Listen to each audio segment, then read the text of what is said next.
देख रहे हैं एबी स्टार न्यूज। मैं हूं आपके साथ सपना वर्मा। वक्त हो चला है अपना उत्तर प्रदेश का। बुलेटिन की शुरुआत अयोध्या की खबर के साथ। अयोध्या में रामलला के दर्शन करने के लिए उपराष्ट्रपति वेंकैया नायडू पहुंचे। अयोध्या में रामलला के दरबार में उपराष्ट्रपति वेंकैया नायडू पहुंचे, जहां उपराष्ट्रपति वेंकैया नायडू ने वैदिक मंत्रोच्चारण के बीच रामलला की पूजा अर्चना की। दरअसल उपराष्ट्रपति वेंकैया नायडू शुक्रवार को लखनऊ से अयोध्या भगवान रामलला का दर्शन करने पहुंचे, जहां अयोध्या स्टेशन पर राज्यपाल आनंदीबेन पटेल ने उपराष्ट्रपति का स्वागत किया। इस दौरान स्टेशन पर भारी संख्या में आम लोग भी उपस्थित रहे। प्रशासनिक और अन्य पदाधिकारियों के स्वागत के बाद उपराष्ट्रपति रामलला के दर्शन करने को और राम जन्मभूमि परिसर की तरफ रवाना हुए। इसके बाद उपराष्ट्रपति अपनी पत्नी एम उषा नायडू के साथ राम मंदिर पहुंचे, जहां उन्होंने रामलला के मंदिर में पूरे विधि विधान के साथ पूजा अर्चना की। इसके बाद उपराष्ट्रपति ने हनुमानगढ़ी पहुंचकर भगवान बजरंगबली के दर्शन किए।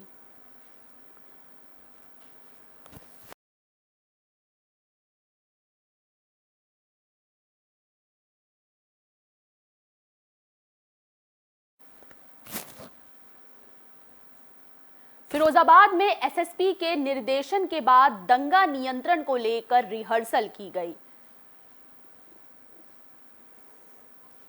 फिरोजाबाद के शिकोहाबाद में वरिष्ठ पुलिस अधीक्षक के निर्देशन पर गुरुवार को प्रभारी निरीक्षक उदयवीर सिंह मलिक के नेतृत्व में पुलिस ने नारायण इंटर कॉलेज के मैदान में दंगा नियंत्रण को लेकर रिहर्सल की।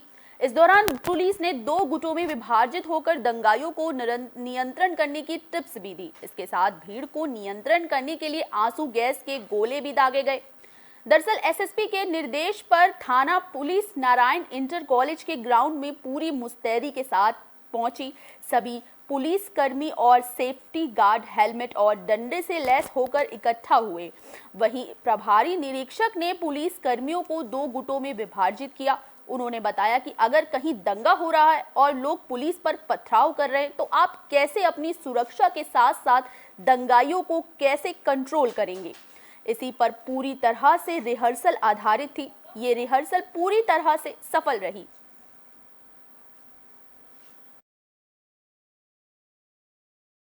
देखिए, दंगा नियंत्रण ड्रिल पुलिस की एक नियमित चलने वाली एक अभ्यास है, जिसका समय समय पर अभ्यास किया जाता है और त्योहारों के मद्देनजर कोई अराजक तत्व या जो हमारे समाज में अशांति को फैला सके, ऐसी अराजक तत्वों को संभालने के लिए हम ये ड्रिल करते हैं और आज ही उसका दोबारा प्रशिक्षण किया गया है।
औरैया में आधुनिक कोतवाली कक्ष का विवेचन कर के दौरान उद्घाटन हुआ।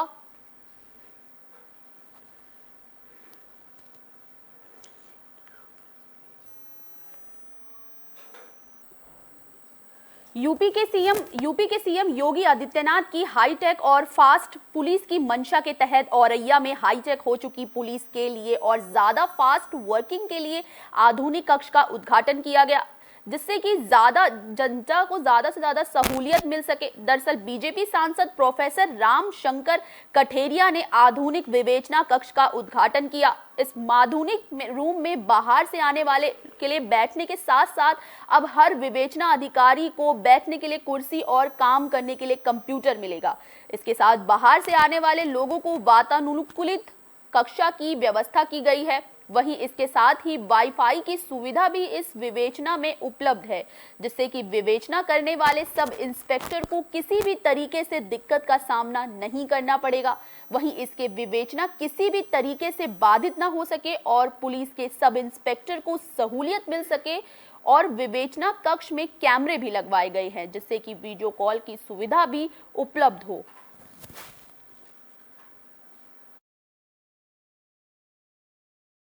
देखिए, थाना कोतवाली परिसर जनपद औरैया में एक नया विवेचना कक्ष थाने को सौगात के रूप में दिया गया है और इससे इसका जो उद्घाटन था माननीय सांसद जो अपने प्रोफेसर रामशंकर कठेरिया जी द्वारा किया गया। ये विवेचना कक्ष की खासियत है कि ये पूरी तरीके से वातानुकूलित है। इसमें एक मिनी लाइब्रेरी भी है, साथ में सभी डेस्कटॉप पे CCTNS नेटवर्क कनेक्टेड है, जिससे जो विवेचक हमारे सब इंस्पेक्टर्स रैंक के जो लोग पर्चे काटते हैं विवेचना के, जो केस डायरी काटते हैं। गोंडा की जनता पानी की समस्या से परेशान नजर आई। इसको लेकर हैंडपंप की सुविधाओं को लेकर भी जनता तरसती नजर आई। यूपी के गोंडा में लगातार गर्मी बढ़ती जा रही है। जिले में सरकारी हैंडपंप महज हाथी के दांत की तरह दिखावे को दिखता जा रहा है। सरकारी फाइलों में सरकारी हैंडपंप सही हैं, सभी लोगों को पानी के लिए स्वच्छ पानी मिल रहा है, लेकिन जब धरातल पर सरकारी हैंडपंप की स्थिति का जायजा लिया जाता है तो सारी बातें हवाई साबित होती दिखाई दे रही है। कहीं हैंडपंप लगा ही नहीं तो कहीं हैंडपंप खराब है, तो कहीं लोग अपने जुगाड़ से हैंडपंप से पानी इस्तेमाल कर रहे हैं, जिसके चलते शहर से लेकर ग्रामीण क्षेत्रों तक जनता 2 बूंद पानी के लिए मोहताज है। आपको दिखाते हैं इस पर क्या कुछ कहते हैं स्थानीय लोग।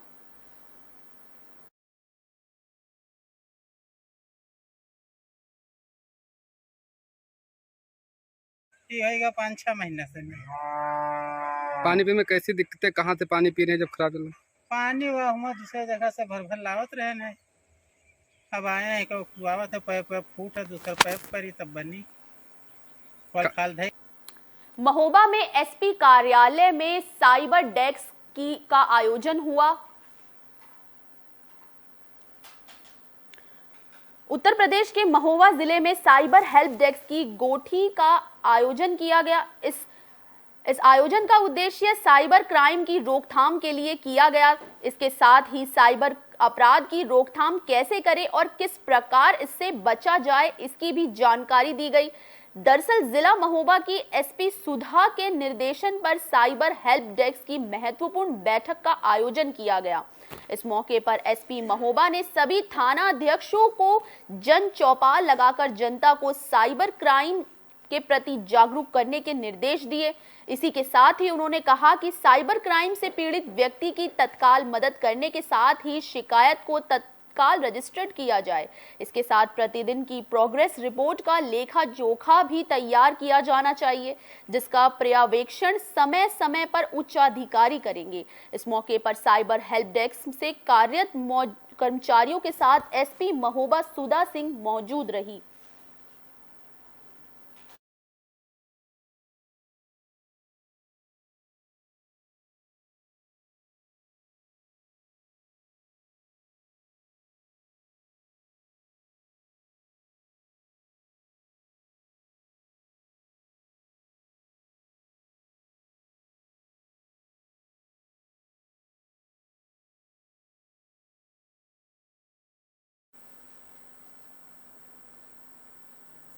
सीतापुर से डग्गा मार वाहनों के धड़ल्ले से सड़कों पर चलने की खबर सामने आई है। यूपी के सीतापुर में परिवहन विभाग और यातायात पुलिस की मिलीभगत से धड़ल्ले से डग्गा मार बसें सड़कों पर दौड़ रही हैं, जो सरकार को लाखों का चूना लगा रही है। मामला प्रदेश के सीतापुर जिले का है, जहां पर परिवहन विभाग और यातायात पुलिस की मिलीभगत से लखीमपुर से सीतापुर होते हुए लखनऊ जाने वाली बसें वापस लखनऊ सीतापुर से लखनऊ जाते हुए सीतापुर रोडवेज बस स्टेशन से महज 100 मीटर की दूरी पर खड़ी करके सवारियां भरी जाती है।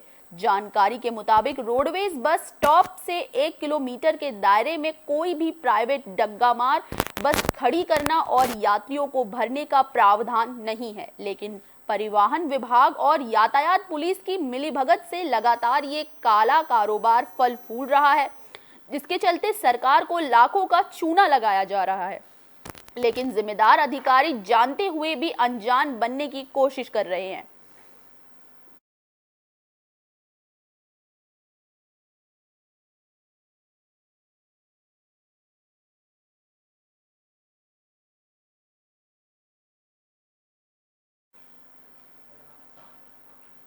सीतापुर में गलत इलाज के चलते एक किशोरी की मौत हो गई, जिसके बाद गुस्साए परिजनों ने अस्पताल में हंगामा किया। सीतापुर के सिंधौली कस्बे के मनीष हॉस्पिटल में बीती रात गलत दवा देने से किशोरी की मौत के मामले में सुबह किशोरी के परिजनों ने अस्पताल में हंगामा किया। मामला बीती देर रात सिंधौली कस्बा स्थित मनीष हॉस्पिटल में एक 14 वर्षीय किशोरी मीनाक्षी मौर्य की इलाज के दौरान हुई मौत का है, जिसमें पीड़ित के पिता सुभाष का कहना था कि दोपहर में उसको उल्टी की शिकायत हुई तो वो मनीष अस्पताल में दवा लेने गए, जहां डॉक्टरों ने उसे एक ग्लूकोज की बोतल अस्पताल में ही लगाई और कुछ इंजेक्शन भी दिए, जिसके तुरंत बाद मीनाक्षी की मौत हो गई। जिसके बाद रात में ही परिजनों ने अस्पताल संचालक पर गलत दवा दिए जाने का आरोप लगाते हुए अस्पताल परिसर में जमकर हंगामा किया, जिसकी सूचना पाकर सिंधौली कोतवाली पुलिस मौके पर पहुंची, जिसके बाद पुलिस शव को कब्जे में लेकर पोस्टमार्टम के लिए पुलिस ने भेजा और पुलिस आगे की कार्रवाई में जुट गई।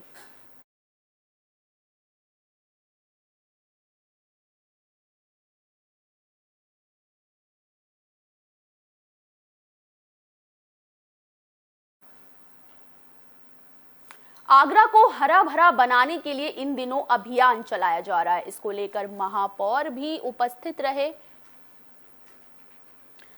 महापौर ने आगरा को हरा भरा बनाने के लिए एक अभियान चलाया। इस दौरान महापौर ने ट्री गार्ड को उखाड़कर ले जा रहे व्यक्ति को रंगे हाथ पकड़ लिया। दरअसल आगरा के हरि पर्वत सेंटर पीटर के पास से ये मामला सामने आया, जहां महापौर के निर्देश पर आगरा को हरा भरा बनाने का अभियान चलाया जा रहा है, जहां एक व्यक्ति ट्री गार्ड को उखाड़कर ले जा रहा था, जिसको महापौर ने पकड़ लिया, लेकिन व्यक्ति की माफी मांगने पर महापौर ने व्यक्ति को हिदायत देकर छोड़ दिया।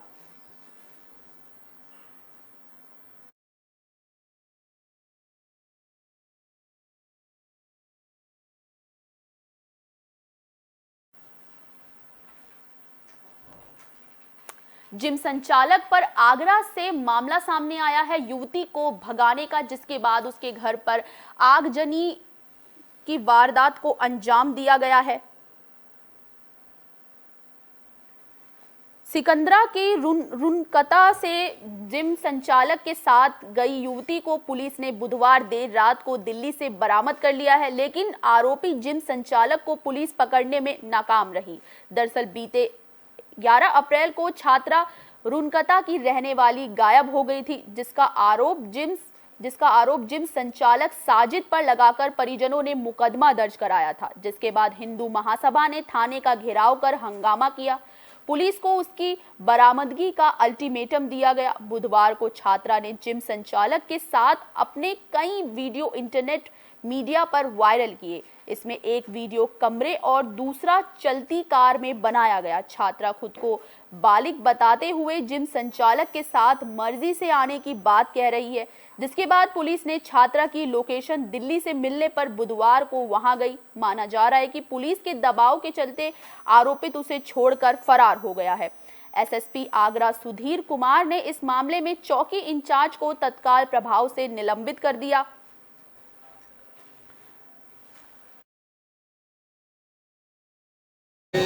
करीब 4 दिन पहले एक बालिग लड़की एक लड़के के साथ चली गई थी और दोनों बालिग थे। ये दोनों अपोजिट संप्रदाय के थे।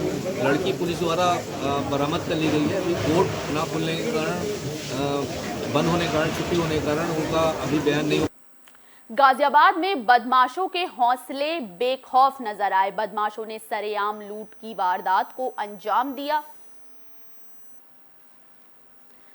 गाजियाबाद जिले में ताबड़तोड़ लूट की घटनाओं से जिले की पुलिस पर कई तरह के सवाल हैं। इसी बीच पुलिस अपनी छवि को सुधारने के लिए एक्शन मोड में आ गई है। बता दें कि इस बीते 7 अप्रैल को राकेश मार्ग पर दिन दहाड़े ज्वेलरी शॉप में लूट के इरादे से घुसे 2 बदमाशों ने विरोध करने पर ज्वेलर अरविंद के बेटे को गोली मार दी थी, जिसके बाद बदमाशों को वहां से खाली हाथ ही लौटना पड़ा। इस घटना के बाद से ही मौके पर पहुंचे बड़े पुलिस अधिकारी ने टीम गठित कर इस घटना का खुलासा करने की बात कही थी। हालांकि इस पूरी घटना का पुलिस ने खुलासा कर दिया है, जिसमें 2 आरोपियों को गिरफ्तार किया गया है, लेकिन एक आरोपी अभी भी फरार है। पुलिस ने उसकी भी बहुत जल्द गिरफ्तारी का दावा किया है। पुलिस की पूछताछ में पता लगा कि 3 लुटेरों ने पहले ज्वेलरी शॉप की रेकी की और उसके बाद में पूरी घटना को अंजाम दिया। तारीख को राकेश मार्ग सियानी गेट थाना क्षेत्र में एक ज्वेलर के यहाँ लूट का प्रयास करा गया था, जिसमें ज्वेलर को गोली मारी गई थी।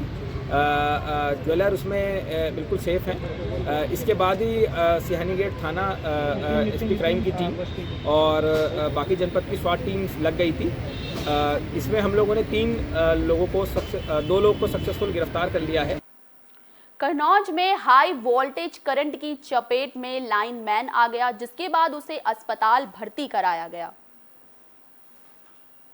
कन्नौज के सदर चौधरीयापुर गांव में उस वक्त हड़कंप मच गया जब ट्रांसफार्मर में आई खराबी को ठीक करते समय लाइनमैन करंट की चपेट में आने से गंभीर रूप से झुलस गया, जिसके बाद पुलिस ने पूरी तरह से झुलसे लाइनमैन को जिला अस्पताल भर्ती करवाया।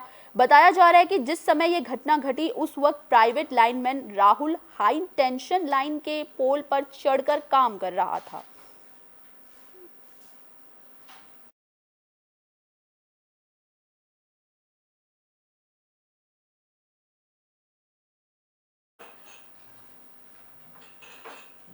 गाजियाबाद से दोस्ती पर दगा करने की वारदात सामने आई है। गाजियाबाद में बेहद मामूली बात पर दोस्त ने दोस्त की हत्या कर दी।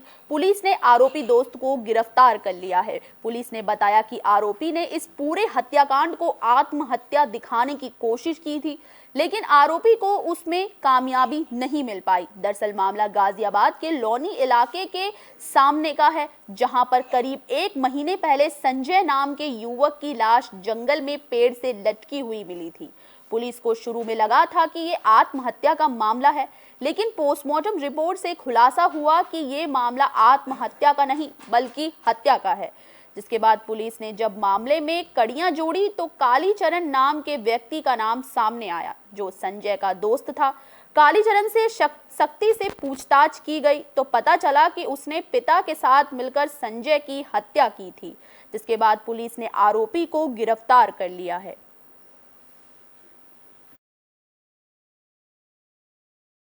एक माह पूर्व थाना लोनी क्षेत्र में एक शव मिला था। वो शव जब शिनाख्त की जो संजय नामक व्यक्ति का था, जो कि सोरों कासगंज का निवासी है, यहाँ पर अपना मजदूरी का काम करता था।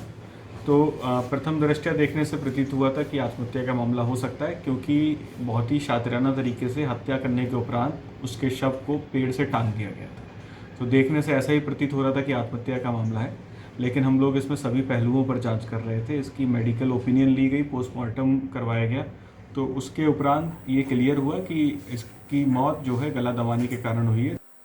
अपना उत्तर प्रदेश में आज के लिए बस इतना ही। मुझे दीजिए इजाजत। देश और दुनिया से जुड़ी तमाम खबरों के लिए देखते रहिए AB स्टार न्यूज़। नमस्कार।